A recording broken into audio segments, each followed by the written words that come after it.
হ্যাঁ মদন টাক, এটা মদন টাক। মদন টাক, বড় বড় বড় গাছ ছিল তো। হ্যাঁ হ্যাঁ হ্যাঁ হ্যাঁ, একদম লম্বা গাছ, মানে বকের মতনই দেখতে কিন্তু বড় সাইজের। বড় সাইজ। এখানে মাছটা যেটা খায় না। এটাই হচ্ছে গাড়ির রাস্তা, এন্ট্রি অ্যান্ড এক্সিট। এটাই ওরা সামনের দিকের রাস্তা বলছে। আর এই যে কটেজগুলোতে আমরা ছিলাম, আর এই হচ্ছে রাস্তা।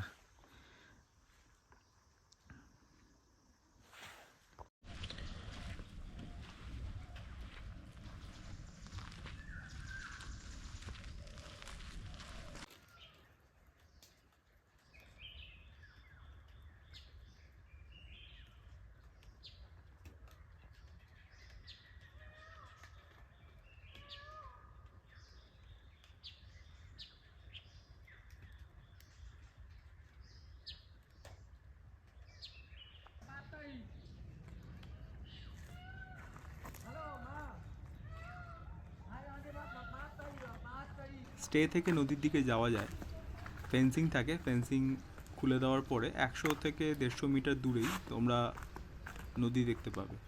আমরা নামিনি, তবে নদীর কাছে অবধি গেছিলাম।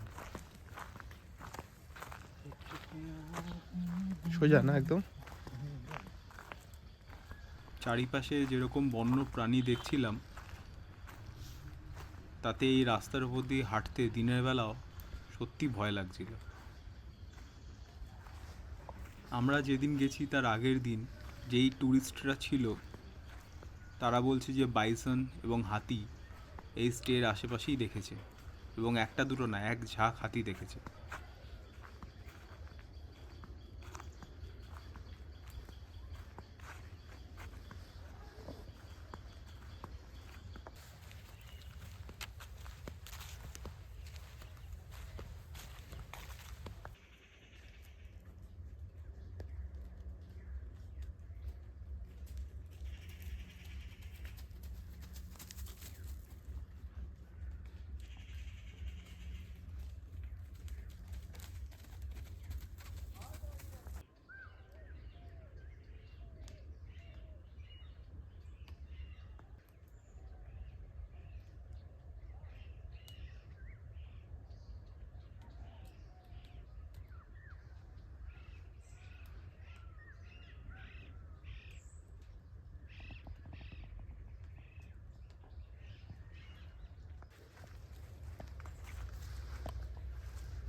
এই যে এই জায়গাটা, ঠিক দুটো ময়ূর আছে।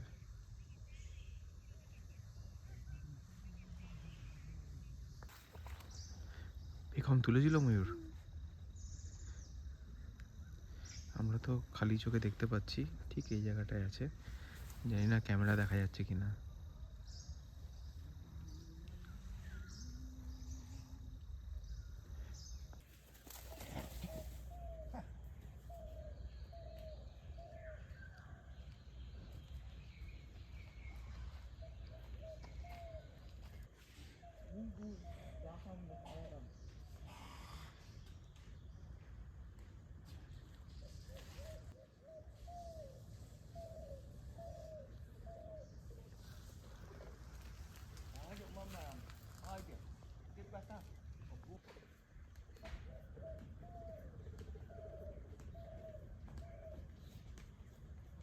এটা হচ্ছে ওয়াচ টাওয়ার। ওয়াচ টাওয়ারটা ধরে নাও 3 তলা বাড়ির সমান। 2 তলায় এটা হচ্ছে ডরমেটারি। এইটা হচ্ছে পেছনের রাস্তা, যেটা ওরা কোর এরিয়া বলছে। এই রাস্তা দিয়েই সন্ধেবেলা আমরা এসেছিলাম।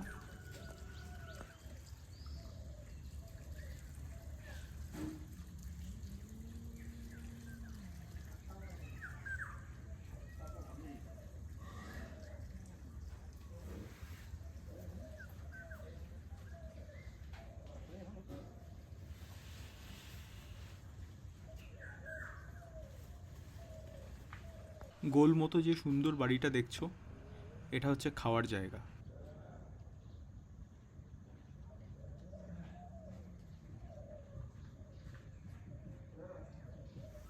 এটা হচ্ছে পেছনের রাস্তা, যেটা কোর এরিয়া বলছে। নীল রঙের বাড়িটা হচ্ছে স্টাফ কোয়ার্টার।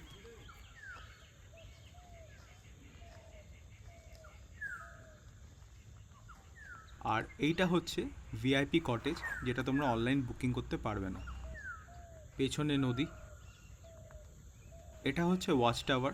ওয়াচ টাওয়ারের লেফটে হচ্ছে ডরমেটরি, ডরমেটরির নিচে হচ্ছে রান্নাঘর।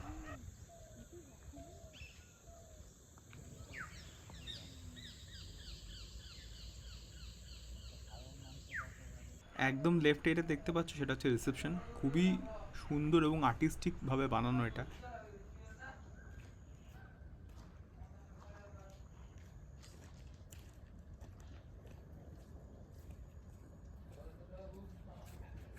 এটাই হচ্ছে খাওয়ার জায়গাটা, যেটা আমরা উপর দিয়ে দেখছিলাম।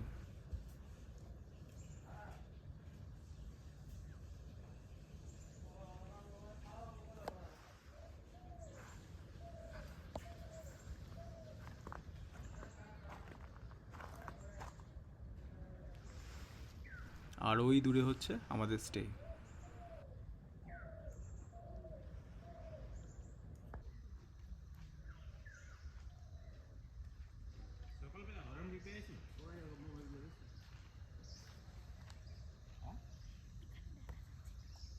খাওয়ার জায়গার ভেতরের স্ট্রাকচার এটা।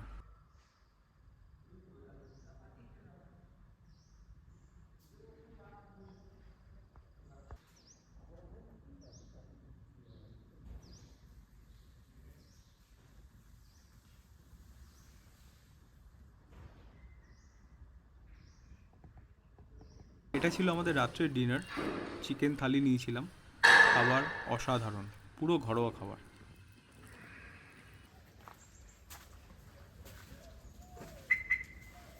এটা হচ্ছে খাওয়ার জায়গার পেছন দিকটা, যেখানে একটা বেসিন আছে হাত ধোয়ার জন্য। আর এখানেও সিটিং এরিয়া আছে, বসে তোমরা বন্যপ্রাণী দেখতে পারবে এখান থেকেও।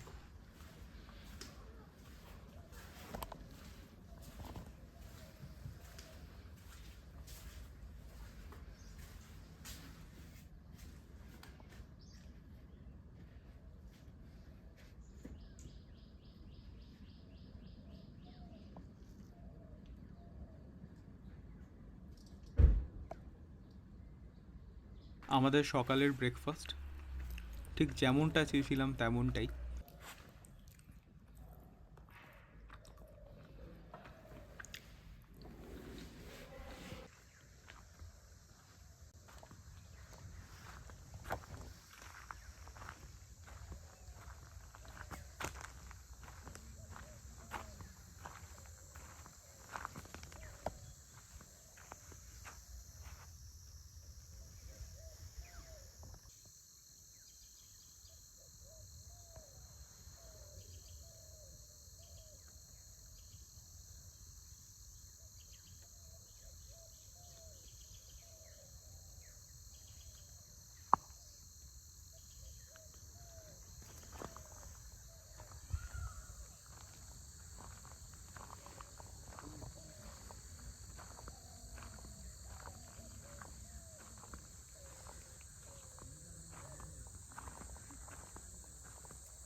সকাল থেকেই একটা জিনিস আমি লক্ষ্য করছি, পুরো স্টেটা, ওইদিকে তো ডাইনিং স্পেস আছে আর রিসেপশন আছে, আর পেছনে আমাদের এই হচ্ছে কটেজ। তো পুরো স্টেটারই চারিপাশে এরকম করে একটা নালা টাইপের করা আছে, কিন্তু জল নেই। বেসিক্যালি আমার মনে পড়লো, ডিসকভারিতে আমি দেখেছিলাম যে জঙ্গল যে স্টেগুলো হয় কিংবা যেখানে মানুষ স্টে করে, সেখানে কি করে ফরেস্ট ডিপার্টমেন্ট চারিপাশে একটা ডিপ মানে নালা টাইপের বানিয়ে দেয়, যাতে কোনো রকম বন্য প্রাণী এটাকে ক্রস করে না আসতে পারে। তো একটা সেফার সাইড হয় এখানে থাকার। তোমরা এখানে দু ধরনের কটেজ দেখতে পারবে। এটা হচ্ছে 2000 টাকার কটেজ, আর এটা হচ্ছে 1800 টাকার কটেজ, যেটাতে আমরা 2 দিন ছিলাম। চলো ভেতরটা তোমাদেরকে একটা ট্যুর দিয়ে দিই। একদমই পরিষ্কার ছিল কটেজটা, আমরা 2 দিন ছিলাম বলে একটু নোংরা হয়েছে। ঢুকে ওইদিকে একটা পেছনে গেট আছে, সেটা তোমাদেরকে পরে দেখাচ্ছি। ঢুকেই হচ্ছে ডান দিকে বিছানা, জানলা চারিপাশে আছে। দিনের বেলা তো কোনোভাবেই তোমাদেরকে লাইট জ্বালাতে হবে না। এখানে একটা জিনিসপত্র কিছু রাখার ব্যাপার স্যাপার আছে, 2টো চেয়ার, একটা প্লাস্টিকের টেবিল, এইদিকেও জানলা, একটা ফ্যান, এদিকে একটা আলমারি আছে, আর এদিকে একটা ব্যাটারি দেখতে পাচ্ছি। তার মানে এখানে মাঝে মাঝেই কারেন্ট যায়, তো ব্যাটারি দিয়ে তোমাদের চার্জ কিংবা ছোট লাইট হয়তো জ্বালানো যেতে পারে। এই দরজাটায় পরে আসছি, ডান দিকে ঢুকে হচ্ছে বাথরুম। 24 আওয়ার্স গিজার চলে, কোনো অসুবিধা নেই, পরিষ্কার বাথরুমটা।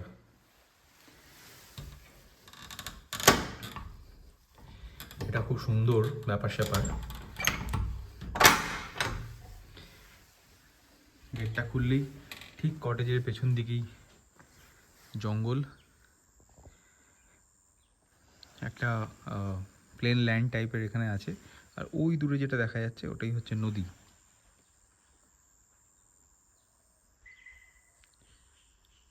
এই পেছনের দরজা খুললেই তোমরা দেখতে পাবে এখানে ভর্তি ময়ূর। আমরা সকালবেলা ভর্তি ময়ূর দেখেছি, কিন্তু ক্যামেরায় ক্যাপচার করা সম্ভব নয়, কারণ অনেকটাই দূরে আছে এবং 2-3টে গাছের ফাঁকে অনেকটা দূরে আছে, তো ক্যামেরায় কোনোভাবেই ওটা আসবে না। আর ওই দূরে হচ্ছে ডাইনিং স্পেস অ্যান্ড রিসেপশন।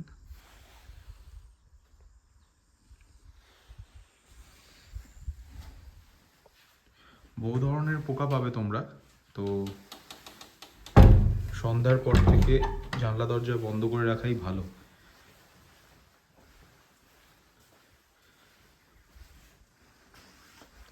আর সামনে দরজা থেকে বেরালেই এদিকে আবার জঙ্গল, এদিকেও ফেন্সিং করা আছে, পেছন দিকেও ফেন্সিং করা ছিল।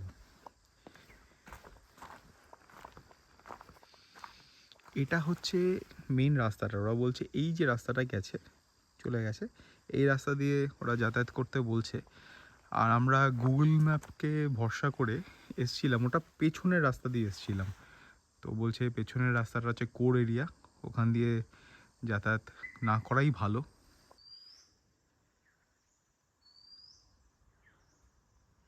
ঠিক সামনেই হচ্ছে এখানে কটেজগুলো, এখানে হেঁটে যাওয়া যায়, এখানে আর গাড়ি ঢোকে না।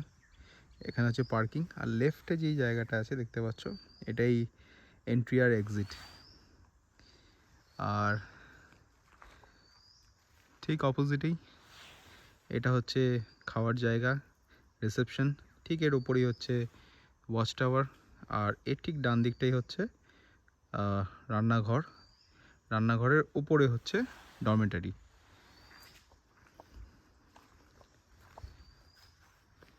আর দুপাশে জঙ্গল, প্রচুর পাখি দেখেছি, সাদা, কালো, লাল, নীল, হলুদ, সবুজ, পিঙ্ক, যত রকমের কালার হয়। সকালবেলায় সব এখানে খেলছিল পাখিগুলো। সারস পাখি দেখেছি, হর্নবিল দেখেছি এখান থেকে, বক তো দেখেইছি, ময়ূর তো ছেড়েই দাও, কলকাতার কাকের মতন ময়ূর দেখা গেছে। খুব ভালো জায়গা, তোমরা অবশ্যই একবার আসতে পারো, গ্যারেন্টি দিচ্ছি খুব ভালো লাগবে। এটা হচ্ছে সঠিক রাস্তা যেটা তোমাদের আমি ইন্ডিকেট করলাম। আমরা গুগল ম্যাপকে ফলো করতে গিয়ে সত্যি একটু বিপদে পড়েছিলাম। তোমরা লাটাগুড়ি ব্রিজটা ক্রস করে কিছুটা গেলেই দেখবে একটা লেফটে একটা গেট পড়ছে, গেটটা দিয়ে ঢুকে গেলি নেওড়া জঙ্গল ক্যাম্প, যেটা আমরা করিনি। আমরা সোজা রাস্তা দিয়ে চলে গেছিলাম। আমরা যে ভুলটা করেছি সেটা আবার দেখাই। আমরা এই সোজা রাস্তাটা দিয়ে চলে গেছিলাম, অলমোস্ট 1 থেকে 1.5 ঘন্টা আমরা ঘুরেছি। এই অবধি তো মেন রাস্তা পেয়েছি, তারপরে আমাদেরকে বাঁ দিকে ঢুকতে হয়েছে, ভেতরের রাস্তা। তারপরে নদীর পাশ থেকে একদম সরু রাস্তা চা বাগানের মধ্যে দিয়ে আমরা এসে পৌঁছাই কোর এরিয়া জঙ্গলের। এবং এই জায়গাটা যদি তোমরা একটু লক্ষ্য করো, দেখো নেওরা জঙ্গল ক্যাম্প আর ওই রাস্তাটার মাঝখানে কোনো রাস্তা দেখা যাচ্ছে না। এটা কি ওরা কোর এরিয়া বলছে, পেছনের রাস্তা বলছে, যেটা আমরা সন্ধ্যাবেলায় ঢুকেছিলাম এবং সত্যি কোর এরিয়া। ওদেরকেও দেখিনি একবারও এই রাস্তায় যেতে, এবং ফেন্সিং করা ছিল। আমরা রিকোয়েস্ট করাতে ফেন্সিংটা খুলে আমাদের ঢুকতে দেয়। তো গুগল ম্যাপ ফলো করো না, যে রাস্তাটা তোমাদের আমি দেখালাম সেই রাস্তাটা দিয়ে যাবে, সেটাই সহজ রাস্তা এবং অনেক শর্ট হবে এই রাস্তাটা।